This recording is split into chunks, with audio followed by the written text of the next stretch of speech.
ईरानी वक्त की कराची में हुकूमती शख्सियात से मुलाकातें हुई हैं। नए तजारती रूट्स और फ्री जोन्स के क़याम से मुताल्लिक़ अहम तबादला ख्याल हुआ। ما همه مسئله توقعات که و پاکستان حکومت و جدا شی که اکی بر همه جنگ بارگاه باز مرا هلپی کو باز مسئله توقع مرا کمکی کو ایران و ما خوب بیزنس توقع ما شما هلپ کنیم مرا کمک کنیم بر همچین سیارو آت بله انگا چوبی نیاد که استارت نبیتا کاستم سیستم توقع که انگا مشکل هستن تی بچاره یه گپی که ما کنگانشن که تنها راه چوبی رود یا ترانزیت تنها پاکستان نه وادر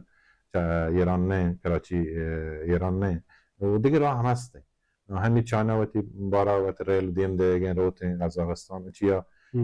تاجیکستان که ترکمنستان که ایران باز بیزنسمن هستن وقتی بارا برگان ترکیه دیم دیگه ایران و یعنی راه هستن ولی ما پریاد همچین که وقتی که پاکستان ها و پاکستان که همه واسه کوست شرط